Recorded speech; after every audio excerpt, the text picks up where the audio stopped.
What's up guys, viperfpv here, and today we are setting up Betaflight 4.1. We're going to go through all the setup to initially set everything up on your quad, how to flash it, and if this is your first time setting up your quad, we'll also be going through, some things that you might need to go ahead and get to be able to even connect to your flight controller on your quad. So we're not going to go into RPM filtering. I know that's going to be the bread and butter of Betaflight 4.1, but I want to do that in a separate video, just in case some people just want to just flash 4.1 and just go with what the defaults are, and then eventually try that out and then go into the RPM filtering and see how that does in comparison. So let's go ahead and get into the configurator, show you guys how to download everything, where everything is, and I will be leaving links to everything down in the video description down below. So if you haven't already, subscribe to this channel. I do tons of Betaflight and review videos and tutorials, so yeah, so subscribe if you haven't already. So let's go ahead and get to Betaflight 4.1. Alright, so we're on the computer, and let's go ahead and set up Betaflight 4.1. So the first thing you want to go ahead and do is Google this Betaflight Configurator, and you should be getting to this GitHub right here, and I'll be leaving links to all this down below so you don't have to Google it. But the Betaflight Configurator right now, as this making of this video, it's under release candidate 1. It might be under 10.6.1, it might be 10.6 official release, but as long as it says 10.6, you're pretty much good with doing 4.1. So you want to go ahead and go down here, click on that, scroll down here, and install the configurator according to what operating system that you're using. Since I am using Windows, I went ahead and clicked on Win32.exe, and I already installed it onto my computer. Then what we're going to go ahead and do is make sure you also install Impulse RC driver fixer, and this will help get your flight controller into DFU mode. And if you're having problems getting to DFU mode, this will hopefully resolve those. And you need to use DFU mode because it can't flash the bootloader and not being in DFU mode. So that's pretty much what you're doing there. And then we also have some 4.1 tuning notes that I'll also leave a link down below. And we also have the changes to 4.1. I already did a 4.1 changes video, so I'll leave a link to that down below as well if you're just interested in seeing what's different between 4.0 to 4.1. So let's go ahead and get to flashing and setting everything up. Now, if this is your first time setting up a flight controller, you want to make sure to install these 3 sets of drivers here and install those onto your computer, so then you can actually see the USB COM port and everything else on your flight controller. So if you're not having a problem where you're not able to see your flight controller when you plug it into USB, make sure you have these installed. Also, if you're having problems, you might also want to disconnect any other USB devices you have on your computer as well. So what I'm going to do first, before we flash it, I'm actually going to connect it to the configurator before flashing it, because I want to go ahead and make a backup. So I suggest to do this when you can. So I'm going to go ahead and do is connect it, click connect, go to CLI. You can either do a diff all, or you can do just a dump. I just like to use a dump. So just type in dump there. It dumps all your settings out.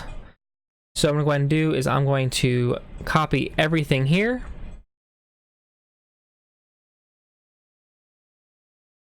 Control C, Notepad, and then Control V. And I'm just going to save this as backup Rooster. Okay. It's on my desktop for now, just in case I ever need it. But I do have these all filed away. So then, so we're done there. So I'm going to close that out. Then we're going to go ahead and disconnect it because it's going to want me to save it anyway. And then we're going to go ahead and go to Impulse. Let's see here. Well, I know I downloaded it. So let's go ahead and go to my downloads folder right there. All right, so I'm right there. We're going to go ahead and plug in our flight controller.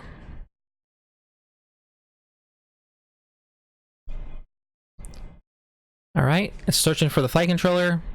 It's entering DFU mode and installing the DFU drivers, which is fine.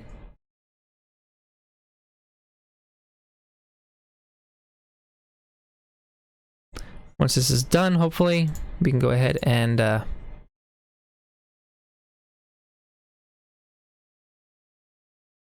be done with it. All right, so you should be seeing DFU mode here on the top right here. So then you're good to go ahead and start flashing it. So on this one here, this is why I made it back up. Go ahead, because I forgot what, so right here in the CLI as well, see I'm using a CL Racing F4. So I'll make sure you're using a CL Racing F4 target. So I want to go ahead and go back, close that out.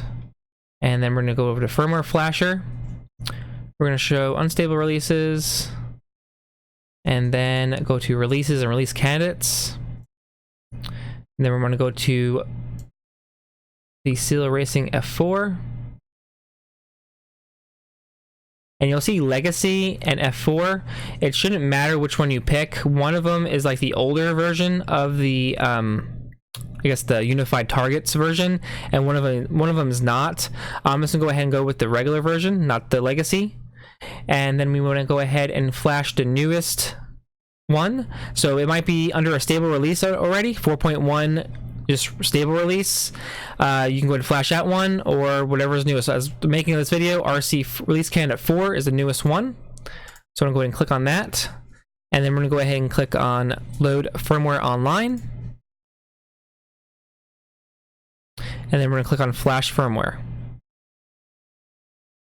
Now it's going ahead and racing, and then it's going to go ahead and load the firmware on the flight controller. So I'll be right back once this is done.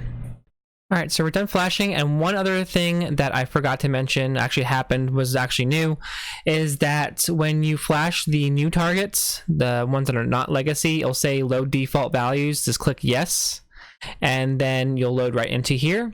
So now we're at the main page of Betaflight with the flight controller loaded. Now you can see if I move the quad left, right, up, down, it's moving where I'm moving it at. Now if it's not, say if you're moving it forward and it's going backwards, we're gonna go ahead and have to change that as well. So first things first, let's go ahead and go into the ports tab, and I'm gonna go ahead and enable my receiver. So that's that one right there. And I'm gonna click save and reboot. Okay, so I have the ports tab there. And then we're going to go ahead and go to the configuration page, and we can leave all this stuff the same. We're going to leave it all alone for this right now. D-Shot 600 is what I'll be using. As I said before, D-Shot 1200 is gone. So it's either D-Shot 600 or using a different protocol. So we're going to be using D-Shot 600 since that is the newest one. And I'm not using RPM filtering yet. This is not the video for that. This is just initially set everything up, and then we'll pretty much build on this video with that. So now we're gonna go ahead and go here. This is where you can, this is all related to RPM filtering. You can go ahead and set this up. You can count the magnets on your actual motors and then put that in there. Most motors should be 14, but smaller 3-inch and 2-inch quads will actually have a different amount. So you want to go ahead and do that. So when I was saying before about the quad moving on the wrong axis, this is right here is where you can go ahead and adjust that. So you adjust that to where you can get that to match in the screen. So just this, hit save, reboot, then connect again, then go to the screen, move it around, make sure it's the right way. If it's the right way, then you're good. Now I always go ahead and disable my accelerometer. Now when you disable the accelerometer, you are not going to get it moving on that setup screen.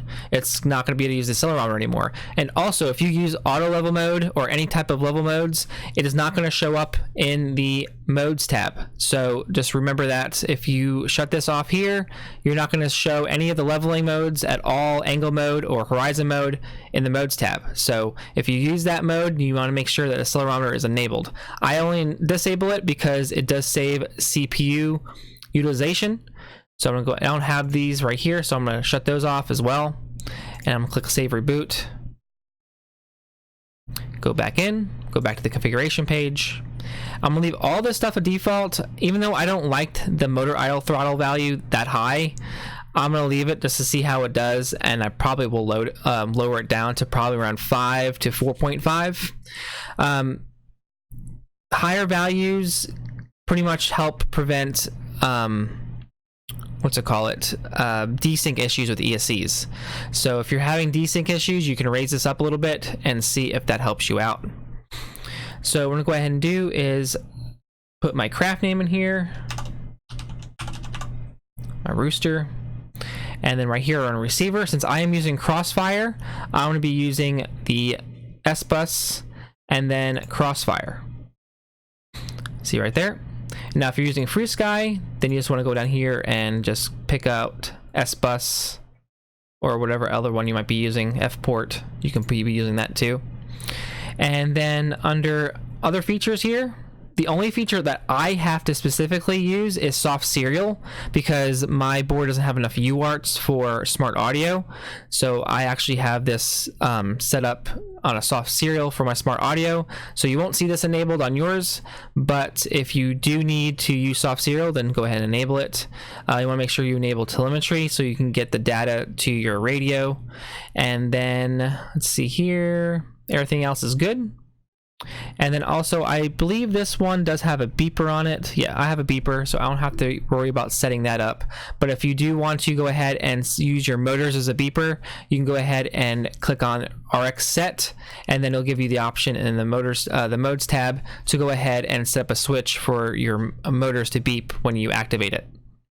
Everything else, I leave that alone. Leave all that alone. So I'm going to click save and reboot. So then the configuration page is pretty much done. Power and battery, I don't really much touch this stuff unless I notice an issue with my voltages on my OSD. So just leave that alone unless you notice there's an issue.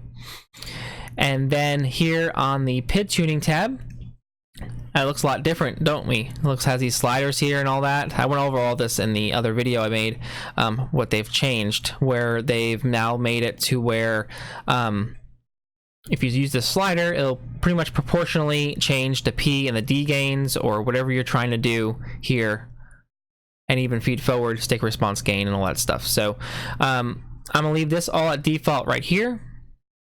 That is fine. All this, I leave this alone. I like to see how it flies on default, since they did change a lot of stuff in 4.1 regarding feed forward and also filtering. They actually changed it from bi-quad as default now to PT1. So we should probably get some better flying quads on 4.1. I definitely think so.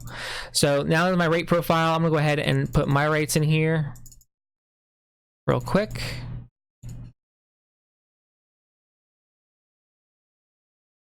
And if you want to copy these rates if this is your first time, you can. This is a little fast for, newcomers, but you do get used to it after a while. I just pretty much have 1,000 on every axis, and then I have a lot of expo. And everything else, we'll leave that as default. So we'll click on save there. And then you can also make multiple rate profiles if you want to, right here. So if you wanted to pick like racing rates and freestyle rates, you can do that right there as well. Filter settings, we're going to leave all this stuff at default. We're not going to touch a single thing here. And we also have those sliders here as well, where we can go ahead and change it to less filtering or more filtering. I like how they did that too. How they actually added that there. So then if you're actually adding filtering or losing filtering. So let's see here. This is all fine. Receiver page. I'm going to change this to so when you first set up your quad, let me go ahead and plug my battery in so you guys can see and put my radio on. Welcome to OpenTX. Switch warning. All right, so I'm going to plug that in. So you're like, whoa. So you go in here and my roll is moving while my throttle is moving. Well, it's because the channel map's wrong. And since I'm using a Free Sky radio, actually, believe it or not, I use TAER. This is how I have my thing set up, since I had a Spectrum radio in the past and I had all my quads set up that way. So that's what I use, TAER 1234. You can also type whatever your channel map is in there as well. And click save. And now see when I move my throttle stick, now the throttle's moving. And you do want to make sure that these, when their throttle's at the bottom, it's at 1,000, and when it's at the top, it's at 2,000. 2001's fine. And also when your right sticks on mode 2 is on the right, you want to make sure that this is at 1500 in the middle, or you will get drift. As you notice, mine is not exactly. You could compensate that with RC deadband, so I can put 3 or 5 in there, but that will make a delay when you're trying to do real fine movements. It won't really register, so be careful with that. So right here, we're going to leave that alone right now. We're going to see how that feels, and we'll come back to that after I do a flight, another video, and change things there. Then we're going to go ahead and click save there just in case I made any other change. Oh yeah, and also my RSSI, I need to make sure that's on aux 8. Because you see right here, I do have a video on setting up your RSSI. This is on Crossfire, so I can leave a link to that down below as well if you want to get your OSD RSSI values in your OSD to see what you're at. So now we're up to the modes tab, and we're gonna go ahead and add our arm switch. I'm gonna go ahead and disconnect my quad. Well, I guess I'll have to leave it plugged in because my receiver only turns on when it's working. So I'm gonna hit add range. It should not. The props are off anyway, and make sure your props are off when you're doing anything, flashing anything. Make sure your props are off. So I'm gonna go ahead and do is click that, set up my switch here, Engine. and then set up my beeper, add range. I believe this right there. And if you add range, it just automatically selects what aux channel all your switches are on. And then I have my flip over after crash mode. Add range. Turtle mode. Put that there. And that's all the ones I use on my freestyle quads. This is a freestyle quad. It's pretty much all I use. So all that's set up, click save. We're done there, right there.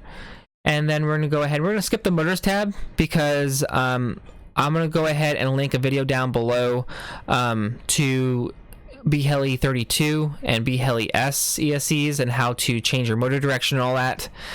So I'll leave a link to that down below. This is pretty much just videos that's mainly for Betaflight. So now we're gonna go ahead and go into the OSD tab. So this is what you'll see in your goggles on your OSD. I like the fact that they took everything off, so now I don't have a big mess of stuff here. So I'm gonna go ahead and click on the ones I like to use, which is average cell voltage. I like to also use the craft name, like to have it on there. Then I also like to see my runtime. What's the time? Is it in alphabetical? Yes, it is actually. Is that the right one? Fly minutes, yes, that's it. I'll put this down right there. And you'll have to go in your goggles and figure out where you like it to get the exact spot.